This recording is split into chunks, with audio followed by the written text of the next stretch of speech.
जहाँ जन्म होता है जिस शरीर का, वो एक संस्कार रहता है। तो पंडिताई का संस्कार बस सब कुछ होने पर, संन्यास और उत्साह होने पर भी वो इतना थोड़ा सा रहता है कि ऐसा। गुरुदेव भगवान की कृपा से उसका नाश हुआ। दंडोती परिक्रमा लग रही थी, अन्योर में आदेश हुआ कि माधुकरी मांग के लाओ। तो माधुकरी मांगने गए।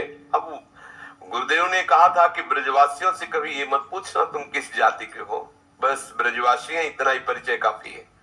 तो एक घर में मांगा तो एक रोटी में प्याज की चटनी करके ऐसा दिया, और फिर देखा कि घुड़का सुअर निकला घर से अन्योर में। अरे हम कहा बिल्कुल ये तो धुल गई, मतलब हम कहाँ खड़े हैं, मतलब सुअर है, मतलब स्पष्ट है कि, और प्याज खुशबू अपने आप दे रहा था।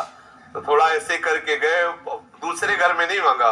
और गुरुदेव भगवान लता के नीचे बैठे, दंडोती परिक्रमा में शिथिलता आ ही जाती है। हम कहा महाराज जी ये सुअर निकलने से पता चला कि चातुर्वर्ण के अंतर्गत है नीचे, और ये जो रोटी इसमें प्याज, महाराज जी एकदम सहज भाव। तो क्या हुआ? वो तो क्या हुआ, वो हमारा जो अंदर था ना उसका पूरा ऑपरेशन कर दिया। बोले इस रोटी को हैंड पैड में धोया, बोले आधी हमें लो आधी आप लो, और भी रोटियां फिर मांग के लाए। और जब आधी पाई, उसी दिन से जो कुछ था ना वो पूरा का पूरा साफ हो गया हृदय से। तो ब्रजवासियों के प्रति लगी। हमने देखा है एक दिन नंदगांव में नंदलाला के दर्शन किए, 12 साढ़े 12 बजे होंगे उतरे। गुरुजी बहुत लीला विहारी, बहुत ही छुपे हुए महापुरुष है। मतलब अब हमारे गुरुजी है तो हमारे लिए तो उनसे बढ़कर कोई है ही नहीं, पर वैसे भी बहुत से संतों का कृपा प्रसाद प्राप्त हुआ। बच्चापन से बाबा जी हैं तो गंगा किनारा यमुना किनारा सब भ्रमण करते रहे ना, तो बड़े बड़े सिद्धों का संग हुआ है। लेकिन गुरुदेव जी जो रस सिद्ध, जिस रस के, वो अद्वितीय अद्वितीय। तो ऐसे कारीगर है कि उनके हाथ में पड़ा हुआ कोई बिगड़ तो सकता ले, पता नहीं कौन सा संकल्प उनका काम कर रहा था। उन्होंने कहा देखो ये घर है ना, भिक्षा मांगो। गए राधे श्याम, कोई नहीं बोला। फिर राधे श्याम एक बहू निकली लहंगा चुनरी ओढ़े, और जे ही देखा बस शुरू हो गई। मतलब शास्त्र तो कम पड़े होंगे, इतनी गालियां उसने दी। मतलब अब हम बार बार गुरुजी कह रहे खड़े रहो जो कुछ तुम्हारे अंदर वो धुल जाए पूरा, बोले खड़े रहो। तो फिर वो शुरू हुई, न जाने क्या क्या मतलब एकदम। फिर हम खड़े, तो गुरुजी ने ऐसे इशारा किया फिर बोलो। उनका राधे श्याम। तब सांस निकली, बोली एरी ऐसे नहीं माने, वो दे दे रोटी दे दे। वो घी की चिपड़ी रोटी लाई, ले ऐसे झोली में डाली। हमका गुरुजी रोटी मांगना तो बहुत आफत है। बोले ये ब्रजवासियों का कृपा प्रसाद है, सच्चा देहाभिमान नाश इन्हीं से होता है। बोले ब्रज यहाँ के जो संत जन माधुकरी मांगते उसका कारण है ये ब्रजवासी जन उतार के रख देते। जितना फुलरा होता ना, हम तपस्वी त्याग और उनको कोई अपराध नहीं लगता, क्योंकि वो भगवत पार्षद है। वो भगवत पार्षद है, उनको कोई अपराध थोड़ी कि साधु को कह रहे सारे हरामी मोटे सुअर मांगने आ रहा तेरे को शर्म, ये सब होता है, ये सब चलता है।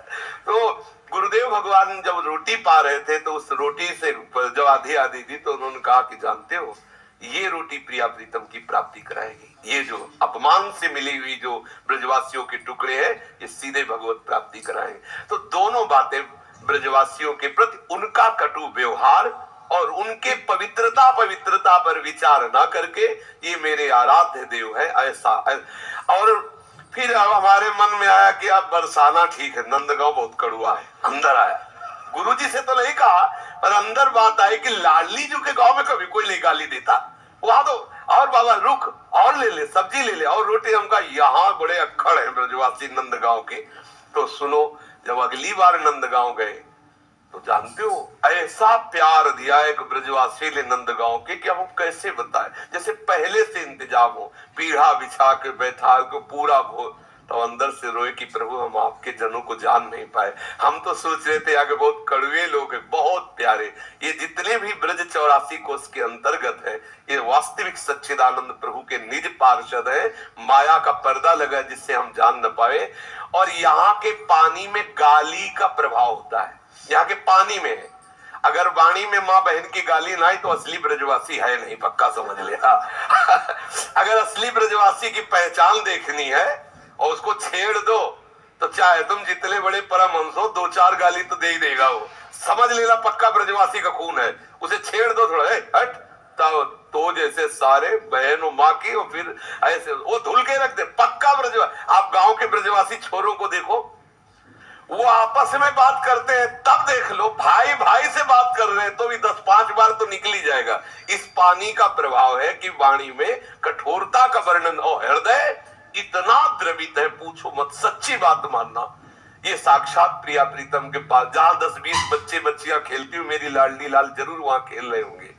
ब्रजवासी बच्चों से मतलब प्रेम, उनको प्रणाम करना, उनको दुलार करना, सीधे लाडली लाल को रिझाना है। ये ब्रजवासी जन बड़े बड़े सिद्धों ने इनकी रोटी पा करके प्रिया प्रीतम का साक्षात्कार किया।